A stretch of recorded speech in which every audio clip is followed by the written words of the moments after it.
Well, welcome everyone. Thank you all so much for coming out at the end of the work week. We're really glad that you could join us. For those of you who don't know me, my name is Justin Rawlins. I'm an assistant professor of media studies and film studies at the University of Tulsa. I'm the author of the recently published book, Imagining the Method, Reception, Identity, and American Screen Performance. And I'm also a co-chair of the Performance and Stardom Scholarly Interest Group, which is part of the Society for Cinema and Media Studies. And it's our SIG that's putting on today's event. I'll be conducting today's conversation on behalf of our SIG. So just a couple of quick items of business before we start our conversation with today's guest. First of all, a big thank you to the other members of the SIG executive. That would be Aaron Taylor, Maggie El Masri, and Sarah Bakerman.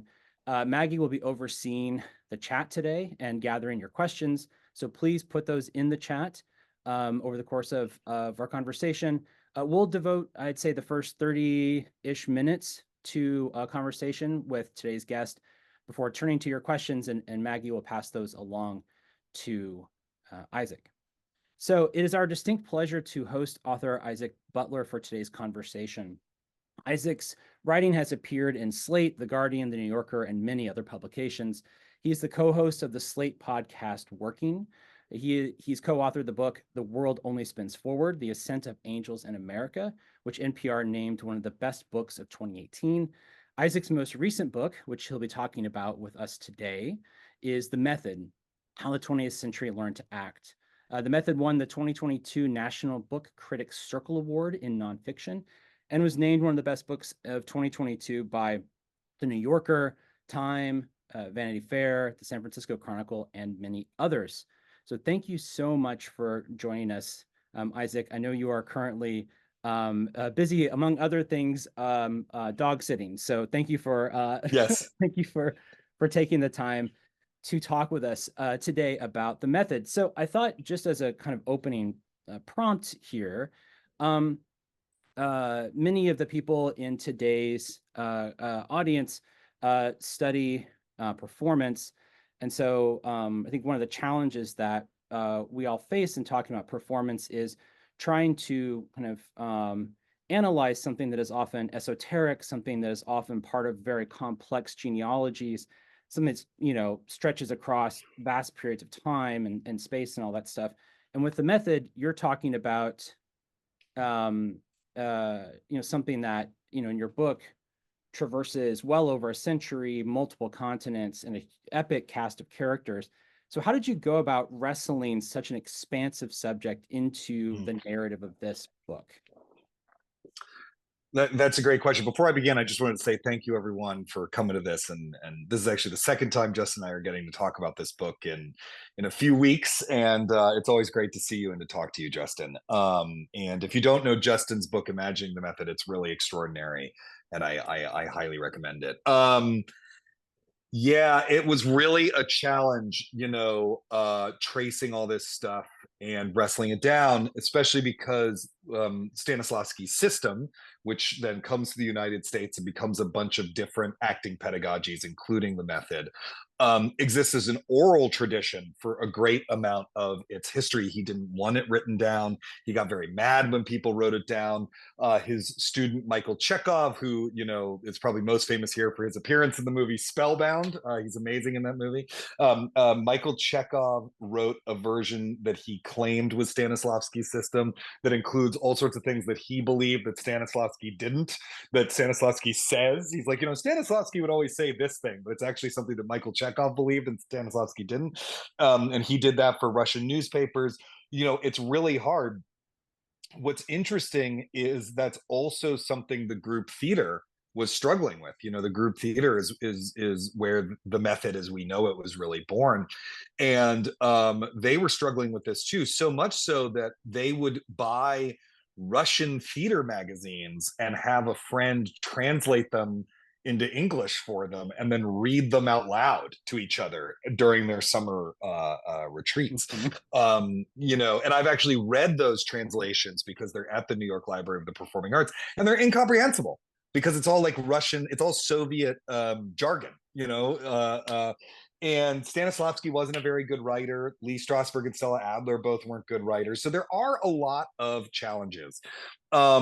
All I could do is just try to research my way through it, you know.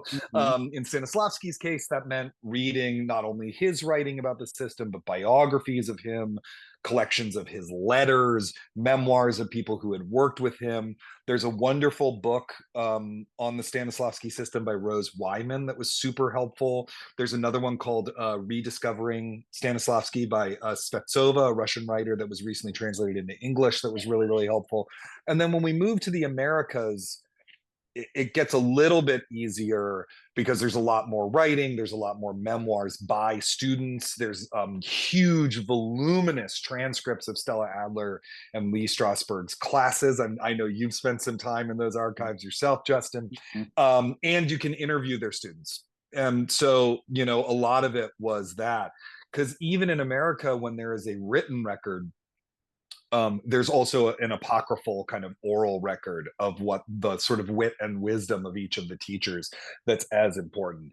Um, the most fun I had doing that for sure was so Richard Boleslavsky, who's Stanislavski's student, who founds the American Laboratory Theater in the 1920s and teaches, is the first real teacher. He and Maria Ospinskaya, who he hired and was also a Russian exile from Stanislav from the Moscow Art Theater. The two of them, you know, taught. There's almost no record of Maria Ospinskaya's classes. Actually, the best record we have of it are these like 2 weeks of notes that Lee Strasberg took, weirdly enough. But this one guy who's the only publisher of a biography of Boleslavsky, who left all of his papers to the University of Scranton, where he taught. I got to go to that, and it's everything in his papers, from his electric bills to interviews that he conducted with Harold Klarman and Stella Adler and Lee Strasberg, to letters that Boleslavsky students sent about what his classes were like and everything. That was an amazing, amazing day when I saw those two binders of letters and interviews, you know. And you're getting at something that I know was my experience as well, and something I wrestle with, which is, and I think this is something that a lot of performance scholars come back to as well, which is that performance is often very esoteric. And so, you know, someone like Uspinskaya actively resisted, you know, she didn't believe that you know, that kind of knowledge could be put to the page, right? And so you do have Right. these moments. So how do you strike that balance between, you know, in knowing that someone was, you know, a formative figure, but maybe they didn't, for various reasons, there's not as much of a kind of tangible archive in the way that we kind of tend to conceive of an archive of their imprint on something like the method. Yeah, what I try to do is, to the greatest extent possible, put the reader into the rehearsal room or into the acting Mm. class. And that turned out to be possible because of all the folks who had taken notes or written memoirs or told stories on Inside the Actor Studio, which, you know, as weird as that TV program is, it's actually a great archive of primary source research into the history of 20th century American acting. So, you know, to the greatest extent possible, I tried to put you in that room so that you could hear the teacher saying those things, you know. There's in that biography of Boleslav, you know, in those papers at the University of Scranton, there was a lot about Ospinskaya that did not make it into the book, for example. I mean, she's a perfect example of this. And so I use that. And then whenever other, you know, possible, I would also use transcripts, all those transcripts of people's classes. Um, Even trickier than that is, of course, capturing a theatrical performance that I was not present for and that no record exists, or capturing a live TV drama performance that doesn't exist. For those of you on this Zoom call for whom, you know, live TV drama is an area of study, you know, the holy grail is the episode Marlon Brando did, right? Which doesn't exist, and no one who's seen it ever talked about it and stuff like that. But a lot of times, you know, anytime I'm talking about a show that was important, there's usually a record. Someone kept a diary, maybe two people kept diaries, or there's been lots of interviews about it, stuff like that. So even if I didn't see it or can't have access to it, I can at least talk a little bit about uh, the record that exists from people who've been there. One of the biggest examples is the Moscow Art Theater's production, the opening night of their production of The Seagull, which saved the theater. The theater was about to go out of business during its first season. They were doing this play that had been done before. The time it had been done before was a complete disaster. No one had faith in this production, and it turned, including Stanislavski, who directed it, and it turned out to be this enormous success. There's multiple memoirs that mention that production and mention that performance, and the details from memoir to memoir are actually very similar, almost identical. And so triangulating that it turned out to be very easy and fun to do. And so I think you're articulating this very nicely, that, as with any kind of area of research, we have to make choices about what ultimately makes it Totally. our narrative, right? What was the thing that you were like saddest to kind of have to leave out, or to not be able to pursue further? Like when you and I talked before, I talked about how, like, for me it was the kind of Rose McClendon narrative, in part because I didn't Rose McClendon's a before it, great example. in Yeah. part because there's, she died, and there's just, it's kind of it's just kind of a lot of what if, right? What if she had lived longer, and what kind of impact would she have made on the history of method acting? But Yeah. what was that for you? Oh, I mean, the biggest one is Uta Hagen. Uta Hagen's not left out of the book. Uta Hagen is mentioned in the book, and Uta Hagen's extremely important. I get emails from Uta Hagen students sometimes being like, "Why wasn't there more about Uta in the book?" And what I have to explain is that I had to be really merciless with the structure and the editing of this book. Between the first draft I turned into my editor and the second draft I turned into my editor, something like 25, 30,000 words had to get cut, and then new ones put in the form of the introduction and the afterward. And the rule I set for myself was that I was writing the biography of an idea. And as the 100-year lifespan of this idea, not that it's dead, but you know what I mean. Mhm. And so there was lots of stuff that had to go, simply because the method is the protagonist, not any individual person. And Mhm. so part of what happened with that is the first generation of Stanislavski teachers to come out of the group theater, post the group theater, are really Lee Strasberg, Stella Adler, and Sanford Meisner, and Bobby Lewis. To a certain extent, Harold Klerman and Ilya Kazan as well. But really, it's those four. And then Bobby Lewis is not teaching as much. His methodology is not its own distinct thing in the way those three people are. So even though I love Bobby Lewis and he's the best writer of them and he's hilarious and all that stuff, I didn't spend much time on him as a teacher. So it's really those three. Then there's all these people who come in the next generation. Uta Hagen's one of them. Earl Gister is another. Paul Mann, who trained Sidney Poitier, is another. Stuff like that. None of those people are mentioned very much. And the reason why they're not mentioned very much is they're incredibly important teachers. But they are less important in terms of the molding of Stanislavski's ideas as they were transmitted into the United States. And also because their methodologies are less distinct than those three, and so I really had to focus on those three. So that was a tough one. And then there's all sorts of movies and performances that I didn't get to talk about because there wasn't space. Like there's not a lot of Paul Newman in the book, for example, and I love Paul Newman.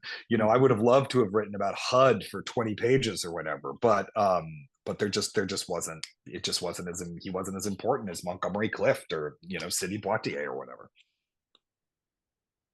Yeah, that's a really good. I mean, Important to this story, I should say. Important to the story I was telling. I don't mean not important. It's just like the ways that he was important to the story were as a major funder of the Actors Studio and a board member and stuff like that, rather than as a brilliant actor. right. Right. Well, and you alluded to something here, which I think is kind of always top of mind for folks who dare to kind of tread into these conversations. But what I'm curious to get your perspective on why, for especially for Strasberg and for Adler, there was such kind of animosity between these two people.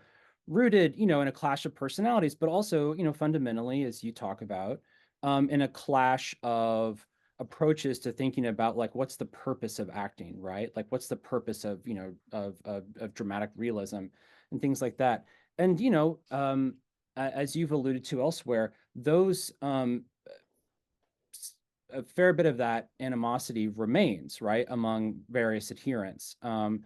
Why, in your opinion, like what's continuing to animate that, even as the kind of initial people behind those clashes have long since passed, and method acting has it no longer holds that pride of place, in actor training that it did decades ago. Yeah, it's wild, right, man? I mean, it's like to carry on the grudge of your teacher's teacher or whatever is that's a really intense way to live your life. Stella and Lee's animosity had a number of sources. Um, Part of it was class. Lee Strasberg was literally from the shtetl. His parents emigrated to the United States when he was about 2 years old. He grew up on the Lower East Side. His father was a pants presser. He was an autodidact, et cetera, and so forth. Stella Adler was like a queen. I mean, she was the child of Jacob Adler, the most famous Yiddish theater actor probably in the world at the time. She had two governesses. She went to France every year for the latest fashion. That like there was a class difference there for sure. But also, the group theater was really dominated by male personalities. Mm-hmm. As progressive as they were, they had some blind spots. They were really dominated by male personalities.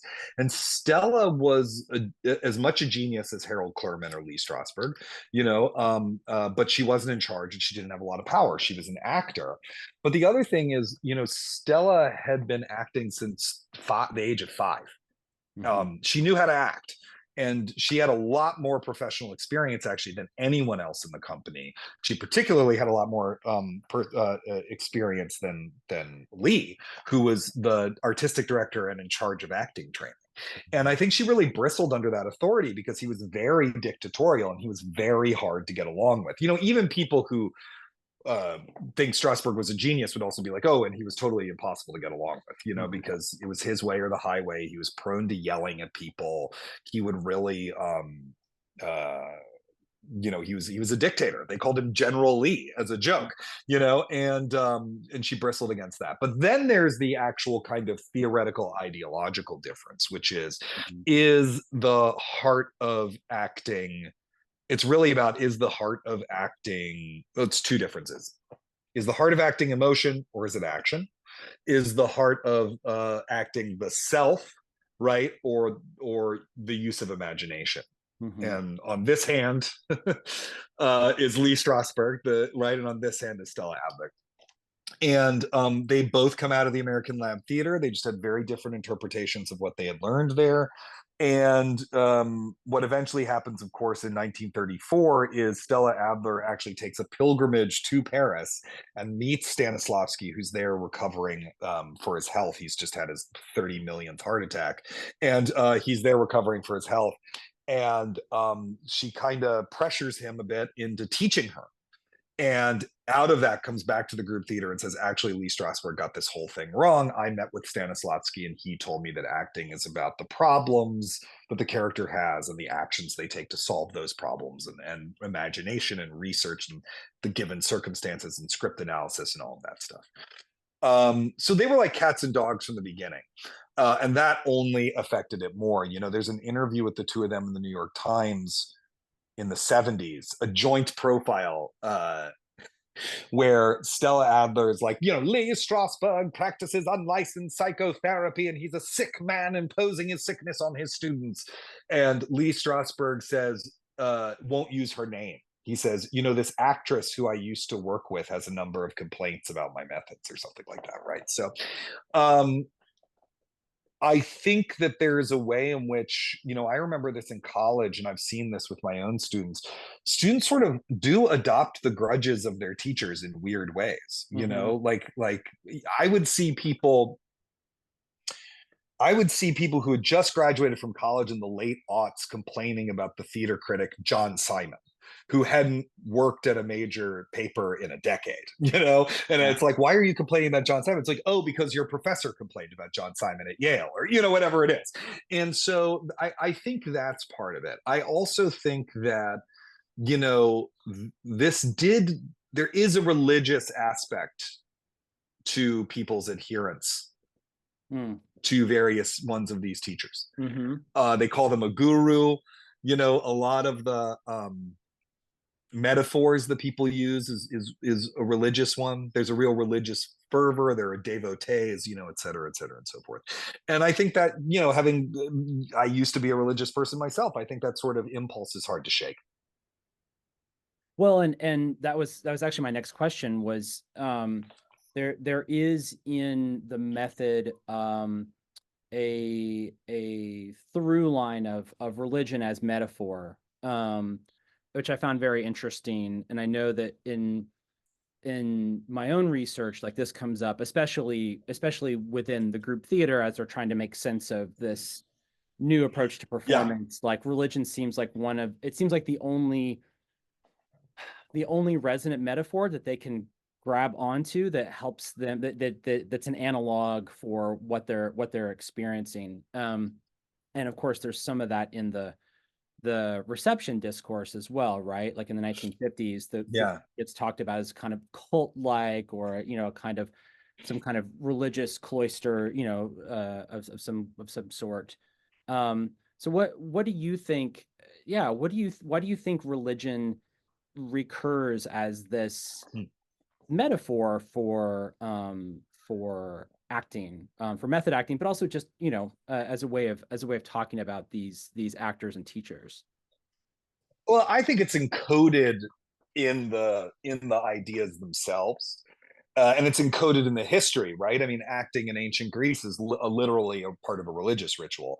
You know, it's there from the beginning. But Stanislavski was a deeply religious Russian Orthodox Christian who borrowed language and ideas from Russian Orthodox Christianity in the system. It's all over the place in the system. That is one thing. That's another thing that actually I cover less in the book than I originally wanted to, because something had to go from the Russia section. But you know, there's a lot of evidence that stuff makes its way in there. Even, you know, he talks all the time about in his writing about the mind, will, and feelings. And those actually correlate to specific ideas in Russian Orthodox Christianity. You know, so when he's talking about the soul, he probably means the soul. Like, it's not a metaphor for him, right? Mm. And then, of course, it moves to the United States, and it moves into the group theater, and it mostly gets adopted by. It gets adopted by. I mean, the group theater was sort of a chunk of them were WASPs, and the other chunk were Jews, many of whom were the children of immigrants, or in Strasberg's case, immigrants themselves. And Mhm. so it gets adopted by Jews, and it sort of meets Jewish ideas and psychoanalysis, right? And that all kind of goes into it. You know, Stanislavski didn't know anything about psychoanalysis. He never read Freud. And so all of those ideas kind of mesh together. You know, when you read what how Stella did research and how she did script analysis, it sounds like a Talmudic seminar, like someone who's writing the Midrash or something. You know, there's something rabbinical about the way she approached text. And so you know, Harold Klerman, who was a secular Jew, you know, who's but he refers to, you know, Lee Strasberg as the high priest, right, or the chief prophet, or all sorts of stuff like that. So I think it ends up in there. And then the other thing that's going on in the 50s, of course, is, you know, there is a kind of new secularism in the United States Mhm. that's arising in certain places. And a lot of times what's happening is the thing that used to be God or religion is being replaced by other stuff. And one of the things that's being replaced for by these young actors is acting class, you know, which also meets every week and has a person who stands in the front of the room and tells you what the truth is, right? So I think that metaphor winds up kind of just embedded in it by the very nature of the beast. That's really helpful, because yeah, it does come up. I mean, just as you were talking, I was remembering, um uh either the first night, the first session, or one of the first sessions, at the group theater's first summer together, which is so foundational to their acting approach. And one of the ways that Clifford Odets narrates it is as if it's a tent revival, right? It's like that's Yeah, like the thing that totally. like he can grab onto to say, okay, this is the only way I can I can convey this sensation of like this kind of newfound approach to like my relationship with the world, right? Through this It, knowledge. Yeah, when you read the Brookfield Diary, which I know you and I have both had the great pleasure of reading, did you read the one that's at the Library of Congress, or did you read a copy? Yeah. So the Brookfield Diary is this jointly kept diary by the members of the group theater. Each person was asked to write two entries, so they all wrote one entry and then they all wrote another entry, and it's of their first summer retreat together, and it is the wildest friggin' document. If someone could decipher all of the handwriting, they should publish it. Some of it is illegible now, but it's an incredible, incredible, incredible document. And what you are witnessing over the course of its pages is a spiritual awakening on the part of the members of the group theater. These are young, they're mostly in their 20s, they're pretty impressionable, they're searching for meaning in their lives, and they find it over the course of that summer. That's what's so wild about it. It just isn't a religious awakening. It is a spiritual one. It's just not a religious one. Mm, And mm, so the only metaphors we have as a culture really to talk about that kind of spiritual, event are religious ones, because that's where we get those ideas from. mm-hmm, mm-hmm.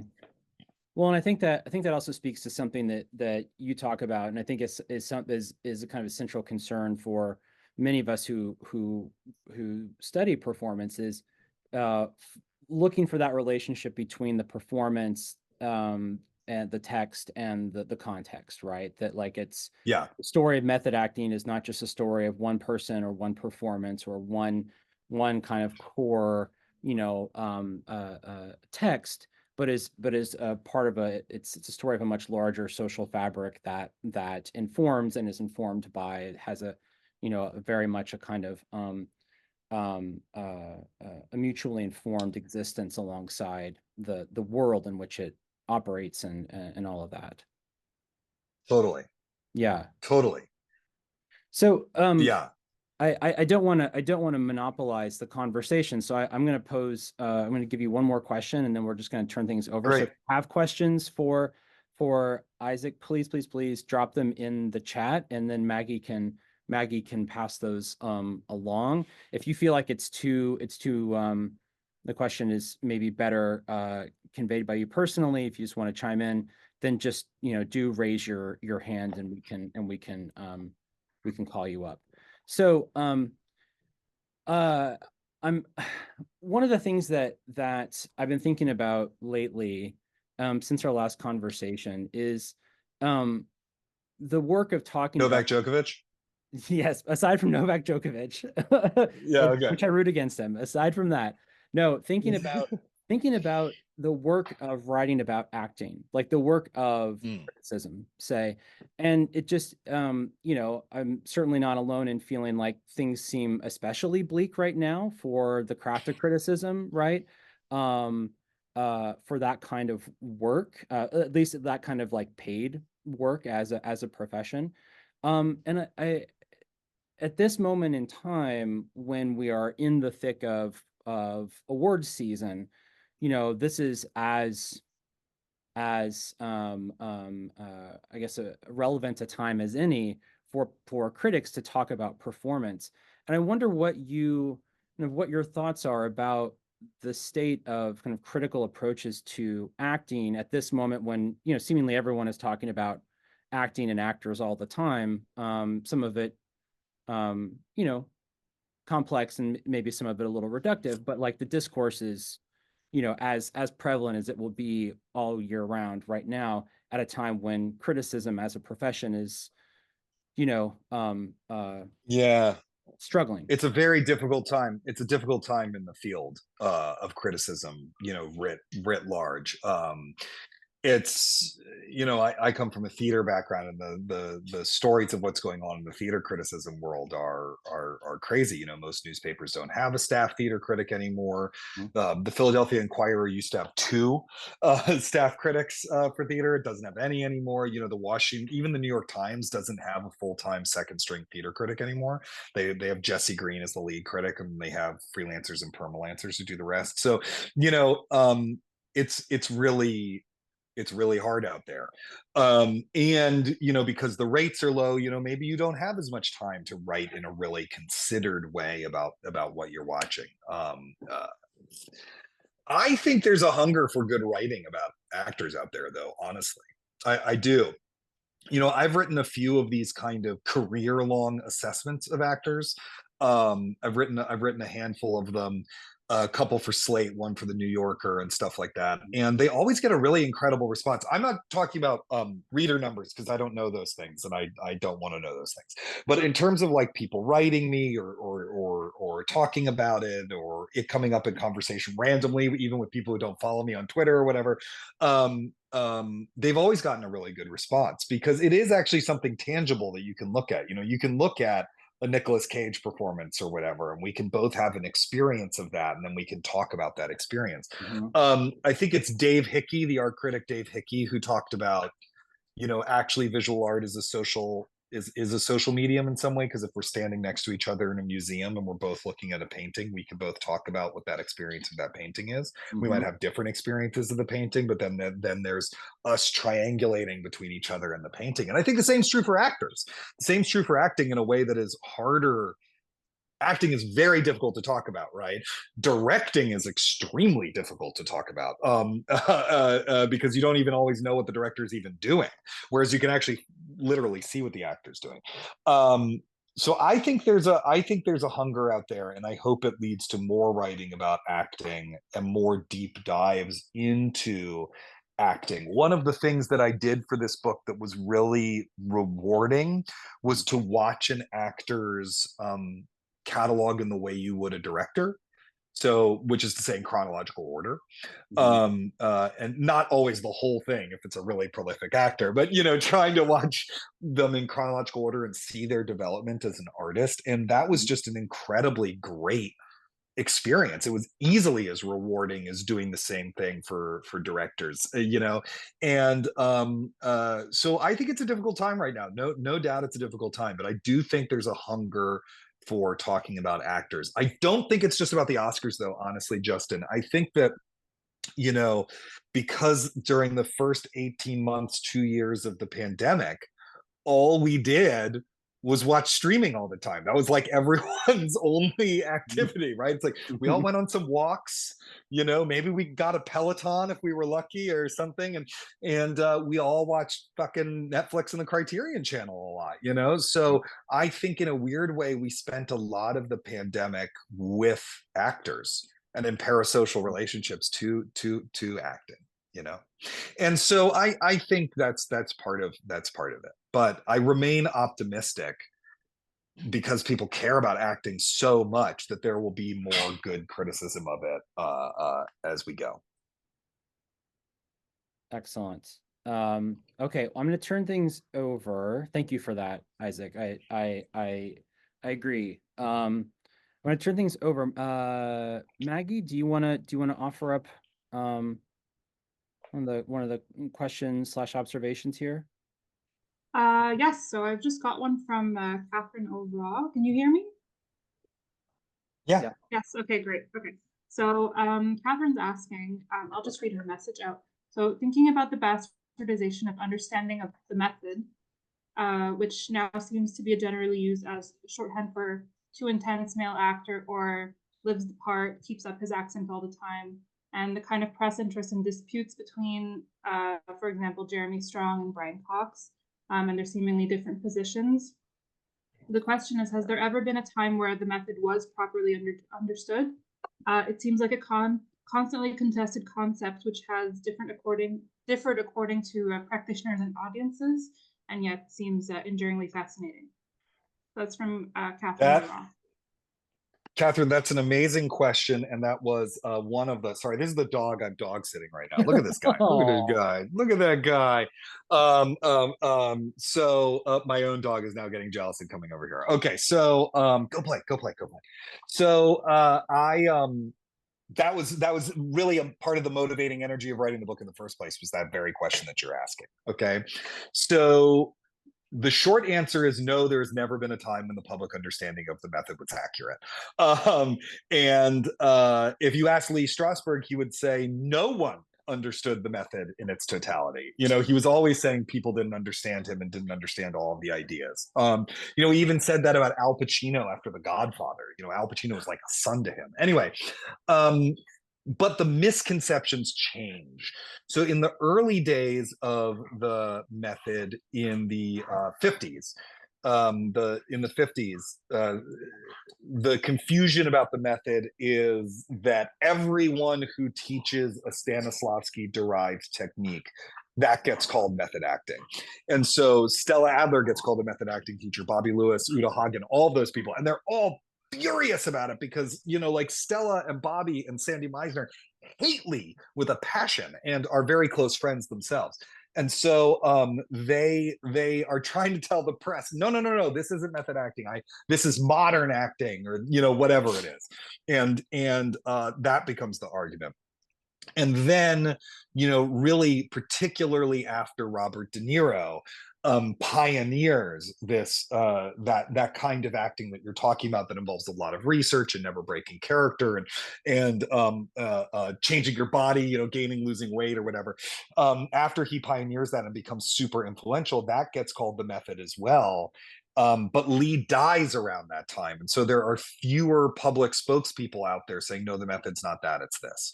And so now if you see the term method acting in the newspaper, it's probably actually referring to that, what Jared Leto does, or Jeremy Strong, Daniel Day-Lewis. It does not refer to what it is classically. I used to kind of be jokingly pedantic about that on social media. Whenever a headline would say, so-and-so did method acting for this, I would, quote tweet it and say, not the method. But it's so common that I just realized it would make me look like a crazy person if I kept doing that, like as opposed to someone who's having a little bit of a joke at their own expense. But no, it's always been kind of mysterious for a bunch of reasons. Lee Strasberg was not good at explaining himself. The actor studio was an extremely secretive organization. Those are two of the biggies. And then also Strasberg would keep claiming people who were not actually his students as his students, or who had been his students but actually didn't use his methodology. He would claim them as his students. So if you look at his posthumously published book, A Dream of Passion, on the back of it, it says, Marlon Brando, James Dean, Robert De Niro, these are three of the great actors who have studied with Lee Strasberg. Marlon Brando despised Lee Strasberg. James Dean presented work for him exactly once, and Robert De Niro called the actor studio a cult of personality. So, he shares some of the blame for that confusion as well. I also wonder if, I think I would agree with all of that. I also think that just kind of within the media. Oh, yeah. I should also say Justin's book is a lot about this, because it is about the public, the piece that he adds to it, that I wish someone had written this book before I wrote mine, but that he adds to it is this, like, what is the public's understanding of the method and how does that shift? Sorry, Justin, just wanted to cue you up. Oh, thank you for that. I was just going to say, I think it also just lends itself so well to the kind of attention economy that we have existed in for some time, right? Like having, like when Brian Cox, Catherine referenced this, when Brian Cox is like, I'm concerned about Jeremy Strong, right? Or like, oh, it's destructive. I don't know, it's great like clickbait essentially, right? Yeah. Like I think it taps into kind of how the attention economy has long been entangled with like the celebrity economy. It's just totally works so well. And I don't detect any motivation to, despite all of our, and many of us in this Zoom room right now have been like, like kind of just clenching our fists and in the air and saying that's not what that is, right? So it's like, despite all of our protestations, there's really no no disincentive to discontinue that, right? I think I mean, can I say something that's on a funny note? In that New Yorker piece, Jeremy Strong specifically says, "I am not a method actor. right. This what I do is not method acting." And then you'll see, I don't know, like a Deadline headline or whatever that's like, in New Yorker profile, method actor Jeremy Strong says blah blah blah blah. I'd be like, in the thing you're clicking on, he says I'm not a method actor. In the Wikipedia entry for Daniel Day-Lewis for a while, it said that he was a method actor, and the link or the footnote or whatever, you go to that, it was a Wall Street Journal article where he said, "I am not a method actor." Yeah. So like, it's so unshakable in the public imagination that even when someone says explicitly, "This is not the method is this, I do this other thing, this is what I call it, here is my technique," or whatever, like it just ends up, it's really odd. Yeah, I just try to have a good sense of humor about it at this point. Right. So I've got another question here from Mark Gallagher. So it's in relation to Isaac's research. Do you speak Russian? And if not, how did you navigate around that potential roadblock to unpack method history? Great question. I do not speak Russian. I think you just maybe heard one of the dogs. They're now playing now. Great question. I do not speak Russian. And I'm very lucky that tons of stuff about Russian theater has actually been translated into English. A lot of it's out of print, so I had to spend some money tracking it down. But there is a lot of stuff about Russian theater that's translated into English. There is also this incredible, storehouse online of Russian, it's in Russian, but of Russian primary source texts about theater, including some memoirs from actors who worked with Stanislavski. What I would do with that stuff is I would plug it into Google Translate, which isn't infallible, but it would at least give me a sense of what that was, rough sketch. Then I would say like, oh well, here's a passage that I think is has the information I'm looking for in it. And in Google Translate, it appears to say this. And then I would run it by a Russian speaking friend and say, does it in fact mean this? And they would say yes. And then I'd say, okay, well, could you translate it for me? I'll Venmo you $75 or whatever, so I did what I could to get as close to an understanding of it as possible. But yeah, no, I don't speak English. I don't speak English apparently. No, I don't speak Russian. And that is absolutely a roadblock, and I just tried to be as creative as possible to get around it, and also to be as humble as possible within the process, and recognize that there was a chance that I might get things wrong, and to not include things if I felt like I hadn't verified them strongly enough, or if I couldn't find more than one source for a translation and things like that. Mm-hmm. Well, and just to piggyback off of that real fast, I mean, one of the things that I think is really fascinating about the history that you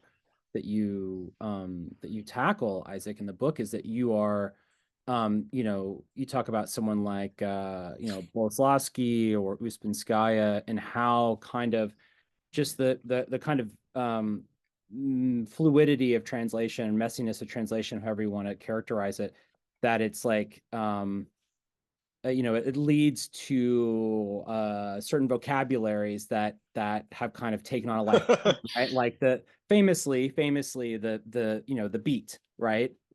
Yeah, totally.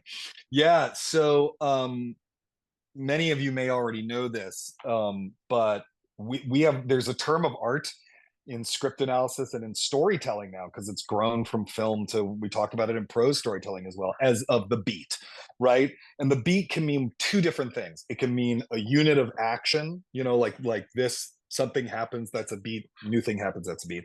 But it can also mean, when a character's intentions change, or when what the character is doing change. We tend to call those story beats and acting beats. Well, if you think about it for a second, beat is a really weird word to use for either of those things. I mean, I guess there's a rhythm to them, but like, why are they called beats? Well, the reason why they're called beats, even though they describe two different things and we use these different words, story beat comes from bead, like beads on a necklace. You line up all the beads on a necklace, and that's the through line of action of a character. And acting beat comes from the Stanislavski term bit, which means a little chunk of the text or a little chunk of what the actor is doing. But Boleslavsky had a very thick Russian accent. He actually originally had a thick Polish accent, but when he joined the Moscow Art Theater, he had to change it and have a Moscow accent. And so did Ospinskaya. They had thick Russian accents. And so everyone thought they were saying beat. You know, you do this beat over here. And so it became beat. And that's what it is now. I mean, like there's wild stuff like that for sure. Even, you know, the word that Stanislavski used for that gets translated as objective in the first translation of An Actor Prepares, and what we now use as objective, which is the thing the character wants in writing about acting. The actual word means task or problem, or task problem. And those mean two different things. Task problem is something someone has to do, right? An objective is has like a flavor of hidden desires and stuff like that. And so, you know, these problems of translation are all over the story, as well as, you know, part of the process of telling the story. Yeah, well, it seems like, you know, in thinking about kind of how we make sense of method acting, that's a very apt kind of metaphor that like this, you know, yes, totally. translation of performance, right? Like talking about performance, conveying the core features of performance, things like that, you know, the reception of performance are all in some way kind of the, you know, imprecise exercises in translation, right? Which is part of the beauty of it. It's part of the thing that frustrates frustrates many people about it, you know. Totally. Yeah. Totally. And I'm sure, you know, in 30 years or whatever, hopefully that long, you know, someone will come along and they'll have found something that was that sort of wound up in my book that comes from an incorrect understanding that's been passed down a bunch. You know, I tried to be as rigorous as possible, but part of the joy of writing history is always trying to get closer and closer to the truth, knowing that you can't, you know, obviously 100% getting 100% of the way there is actually impossible, but that, you know, but we still try our hardest. That's I think part of the beautiful part about being a historian. Well, and this gets at the last question that I actually have, that I have for you. I don't know if we may have time for one more after that, but so sure. You know, this is a room full of teachers, right? Yourself included. I wonder, like, how does this experience of writing this book, how has it been informed by your experience as a teacher, and how has it in turn you know, informed your experience? Because you're, you know, you, like the rest of us, we're talking to people who in some many cases are not much younger than the you know, the members of the group theater when they go to Brookfield Center. Yeah. Right. So how is that experience as a teacher informed and been informed by this project? I think all three of my books, I'm working on my third one right now, are totally informed by teaching. They're totally informed by what you know, they're often informed by conversations with students and what they need, what I feel like they need to know and don't know. And then I go investigating it and I discover there's all sorts of shit I need to know and don't know. And it's like, if I don't know it, how are they going to know it? And then I write a book that sort of has all that stuff in it, you know? My first book's about angels in America, for example. And one of the reasons why me and my co-author, Dan Coyce, wanted to write that book was that I was teaching Angels in America and none of my students got any of the jokes. They didn't understand that it was filled with jokes. And I was like, oh my God, right? Because it's been 25 years, you know? So, et cetera. So it's absolutely informed by that. I take so much inspiration from the group theater. I mean, they screwed up all sorts of things, don't get me wrong. But, you know, they were in the midst of an incredibly dark time, the Great Depression. And they were responding to it with this kind of hopeful utopianism and trying to imagine a new way to do things. Mm-hmm. And that I think is incredibly inspirational and, you know, important. And they struggled. And for 10 years, They kind of succeeded at doing this impossible thing, and then it all fell apart. But the fact that it lasted 10 years at all is amazing. And so, I do hope that people will take more inspiration. I mean, the group theater gets a little mythologized and romanticized, but I hope people will take inspiration from this, and that, people won't consider the story of acting to be over, because it's not over. Stanislavski wasn't the last person to come up with new ideas about acting that'll change how we think about the human condition. And there'll be more, and maybe someday one of our students will be one of those people. Yeah, I mean, Stanislavski himself was, pretty clear that the acting is not like a static. It's not a static endeavor, Correct. right? He was constantly rethinking. Yeah. People talk a lot about, oh, well, in 1936, Stanislavski revised this and did that, which is true. He did, but it's like, well, he just did that because that was the kind of person he was. It's not necessarily because the earlier version was, so flawed or whatever. If Stanislavski was still alive today, it would be a medical miracle. He'd be very, very old, but maybe he could run for president. No, but if Stanislavski was alive today, he would still be changing the system, because he was never satisfied. Nothing was ever good enough for him. Hmm. All right, Maggie, I think you're going to merge our last two questions. We had two great questions from Alex and Stephen. Yeah, so from Alex and Stephen, from Alex, to what extent has method acting been used / misapplied as an evaluative term for good acting? And then I'll just add in Stephen's, which is related. Do you think there is a national style of acting? The Strong and Cox difference made me think generally of the difference between British and American acting. Mm-hmm. Great. So that's actually, those are both really complicated questions. So, and I know we have limited time, so I'm going to try to get through it. Part of what my book is trying to chart is how our ideas of what good acting is changed. How did those ideas go from one thing to another? From, the studio system acting of the 30s and 40s to the kind of, naturalistic, much more internal acting style and norms from the 50s on. That's part of that's one of the motivating questions of the book. So yes, that kind of those values that it ushered in still tend to be the standard by which we judge acting today, whether we call them method or not. And which gets us to this nationalism question, which is related. There is such a thing as British classical technique. Many more British people are taught that. British actors are taught that than are taught Stanislavski. There's, French classical technique as well, which is much more exterior, much more about the musicality of the language and mastering your body and voice and everything like that. But if you look at this stylistic end game to that, Mark, I saw that question. I'll do the softball closer. When you look at the stylistic end game of what that technique is producing, it is far more similar to American realistic acting than it is to the British classical acting that came before. To give an example, look at Brian Cox and Jeremy Strong, right? Both great actors, both very coming from totally different technical backgrounds. But the end result of what they're doing is far more similar than either of them are to like Laurence Olivier. Like if you go back and watch a Laurence Olivier movie from the 40s, there's no connection between what he's doing and what Brian Cox is doing, even though they're both classically trained actors who, work on Shakespeare and stuff like that. So I do think that stylistically, the American style, which is to say the end result, not the technique, which is the thing that gets you there, the American style kind of won that war and is still really dominant. Which I think is fine, whatever. I mean, I'm not a nationalist, but great, cool, that's exciting. Yeah, in terms of my next book, I am writing a book currently about the culture wars of the 80s and 90s. It's called The Perfect Moment: The Religious Right, American Art, and the Dawn of the Culture Wars. And so it is about the kind of war fought between the religious right and American artists over a series of art world controversies that were headline news and almost led to the destruction of the NEA and had an influence on the presidential primaries and all sorts of stuff like that. So I'm really up to my neck in research for that right now. I'm reading a biography of Jesse Helms as we speak, which is about as fun as it sounds like. And yeah, so that's what I'm working on right